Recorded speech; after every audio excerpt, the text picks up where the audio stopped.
Assalamualaikum warahmatullahi wabarakatuh. Halo sahabat tutorial bahasa Mandailing. Saya doakan sahabat semua dalam keadaan sehat walafiat, mudah rezeki dan diberikan umur yang panjang yang penuh berkah. Oke sahabat semua, jangan lupa komen, like, share dan subscribe ya. Ikuti terus perkembangan channel kita, agar sahabat semua tidak ketinggalan. Selanjutnya, mari kita dengarkan pembahasan berikut ini. Selama berabad-abad lamanya dan sampai sekarang, masyarakat Mandailing mempercayai bahwa Namora Pandai Bosi adalah nenek moyang orang-orang Mandailing yang bermarga Lubis. Menurut legendanya, Namora Pandai Bosi berasal dari Bugis di Sulawesi Selatan. Dalam pengembaraannya, dia sampai ke satu tempat yang bernama Sigalangan di Tapanuli Selatan. Kemudian kawin dengan puteri raja di tempat tersebut dan terkenal sebagai Pandai Bosi yang mulia. Namora Pandai Bosi dan istrinya bergelar Nantuan Layan Boyan. Mendapat dua orang anak lelaki yang diberi nama Sutan Borayun dan Sutan Bugis. Pada satu ketika, Namora Pandai Bosi pergi menyumpit burung ke tengah hutan. Di sana dia bertemu dengan seorang bunian dan mengawininya. Menurut satu cerita, wanita itu adalah orang Lubu atau orang asli. Dari perkawinan itu, Namora Pandai Bosi mendapat dua orang anak lelaki kembar yang masing-masing diberi nama Silang Kintang dan Si Baitang. Ketika kedua anak tersebut masih dalam kandungan, Namora Pandai Bosi meninggalkan istrinya dan kembali ke Hatongga. Menjelang dewasa Silang Kintang dan Si Baitang pergi mencari bapak mereka dan menemukannya di Hatongga. Lalu mereka tinggal bersama keluarga bapak mereka di tempat tersebut. Tidak beberapa lama kemudian terjadilah perselisihan antara anak-anak Namora Pandai Bosi itu dengan anak-anaknya bersama puteri Raja Sigalangan. Maka Namora Pandai Bosi menyuruh anaknya Silang Kintang dan Si Baitang meninggalkan Hatongga. Mereka disuruhnya pergi ke daerah Mandailing, dan jika mereka tiba di tempat di mana terdapat dua sungai yang mengalir dari dua arah yang tepat bertentangan, atau dalam bahasa Mandailing dinamakan Muara Patontang, disitulah mereka membuka pemukiman baru. Setelah lama mengembara, akhirnya Silang Kintang dan Si Baitang sampai ke Muara Patontang, lantas mereka membuka pemukiman baru di tempat itu. Istrinya Nantuan Layan Boyan yang meninggal kemudian dimakamkan di satu tempat yang bernama Hombang Bide, lebih kurang 2 km dari Hatongga. Makamnya masih ada di situ sampai sekarang. Semua keturunan Silang Kintang dan Si Baitang yang tersebar di seluruh tanah Mandailing dan di tempat-tempat lain, dikenali sebagai orang-orang Mandailing yang bermarga Lubis.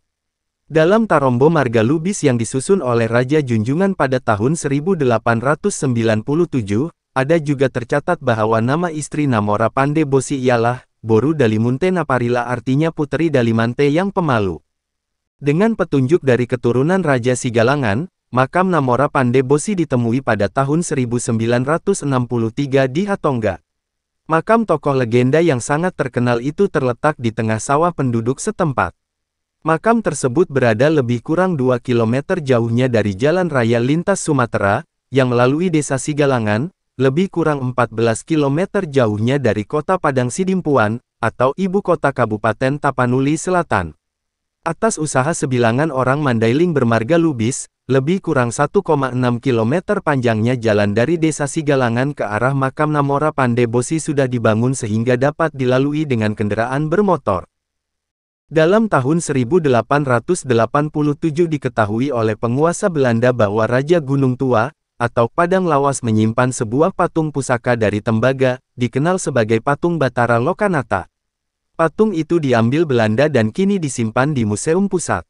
Sarnaja Brandes yang segera meneliti patung itu, berhasil memperkenal teksnya huruf Kawi sebagai berikut. Sarjana tersebut menerjemahkan kalimat permulaan prasasti di atas ke bahasa Belanda sebagai berikut: Heil, Caka Jaren Verlupen 946, in demaan Caitra op den dak van Lite Helft dan demaan of Frijdak, Toen Hif Surya, de Mester Smith dit Belt van den Hier Lokanata Vervardik. Terjemahan bebas ke bahasa Indonesia demikian: Dirgahayu tahun Caka 946 bulan Caitra, hari ketiga bertepatan Jumaat dewasa itulah Surya, Panda Besi, selesai mengukir atau patung Batara Lokanata ini. Diperlihatkan pada teks aslinya tentang tokoh Surya, disebut Juru Pandai. Pada salinan bahasa Belanda dipertegaskan dengan istilah Meestersmith, yang artinya tidak lain pandai besi. Ini serta-merta mengingatkan kita akan nama Pandai Bosi, jelasnya Namora Pade Bosi. Dari ukiran itu dapat dipahami bahwa Suraya telah berhasil membuat patung seorang dewa atau Batara yang tentunya untuk dipersonifikasikan menjadi pujaan rakyat dewasa itu.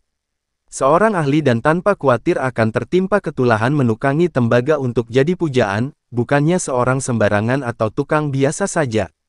Ia tentunya selain ahli adalah juga seorang yang terkemuka, berderajat dan amat disegani.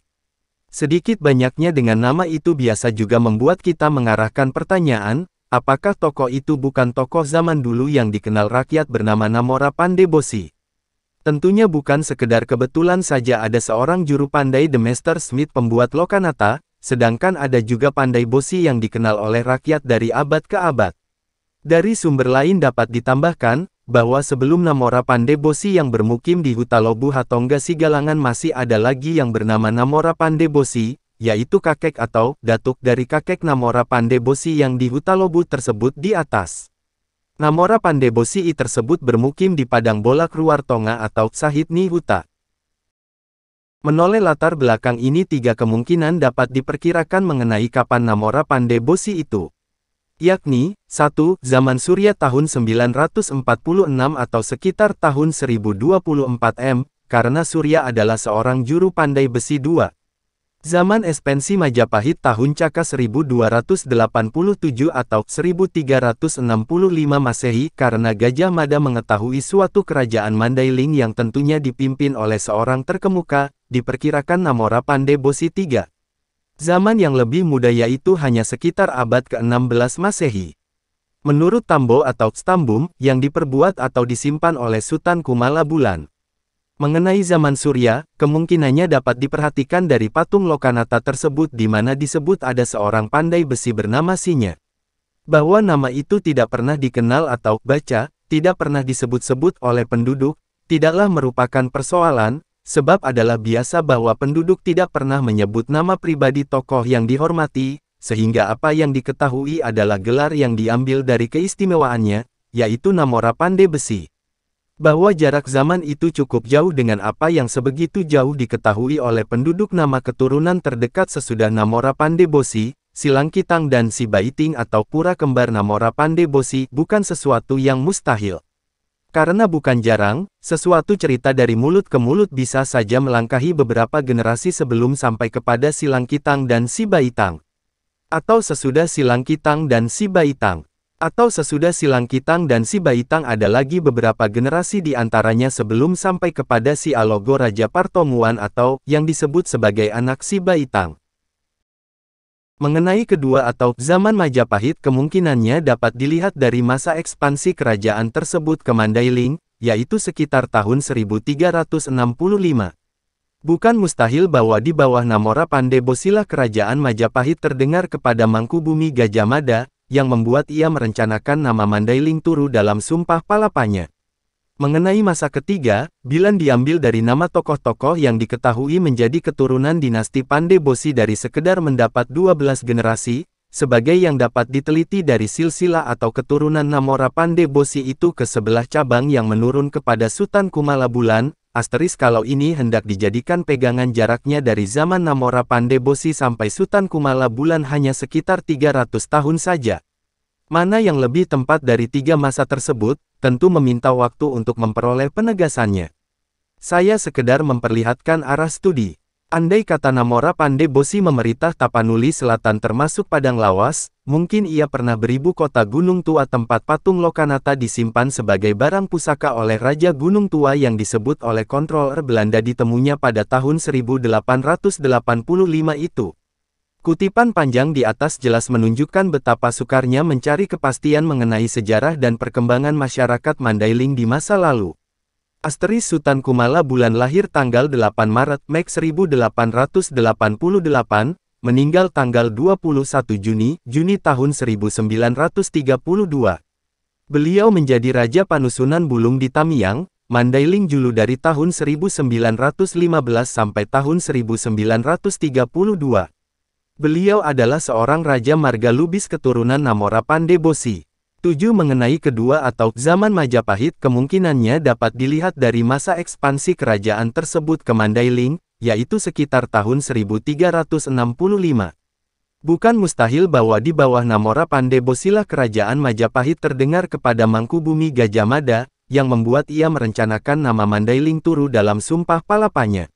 Mengenai masa ketiga, Bilan diambil dari nama tokoh-tokoh yang diketahui menjadi keturunan dinasti Pandey Bosi dari sekedar mendapat 12 generasi, sebagai yang dapat diteliti dari silsilah atau keturunan Namora Pandey Bosi itu ke 11 cabang yang menurun kepada Sutan Kumala Bulan, kalau ini hendak dijadikan pegangan jaraknya dari zaman Namora Pandey Bosi sampai Sutan Kumala Bulan hanya sekitar 300 tahun saja. Mana yang lebih tepat dari tiga masa tersebut, tentu meminta waktu untuk memperoleh penegasannya.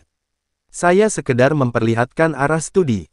Andai kata Namora Pandey Bosi memerintah Tapanuli Selatan termasuk Padang Lawas, mungkin ia pernah beribu kota Gunung Tua tempat patung Lokanata disimpan sebagai barang pusaka oleh Raja Gunung Tua yang disebut oleh kontroler Belanda ditemunya pada tahun 1885 itu.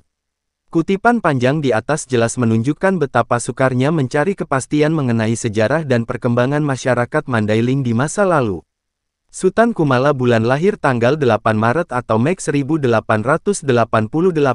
meninggal tanggal 21 Juni atau Juni tahun 1932. Beliau menjadi Raja Panusunan Bulung di Tamiang, Mandailing Julu dari tahun 1915 sampai tahun 1932. Beliau adalah seorang Raja Marga Lubis keturunan Namora Pandey Bosi. Sekian untuk pembahasan kita kali ini, mohon maaf apabila ada kesalahan. Karena admin juga masih dalam tahap belajar, silakan beri komentar dan kritik yang sifatnya membangun, agar kita bisa belajar untuk lebih baik lagi tentang sejarah, ataupun budaya kita.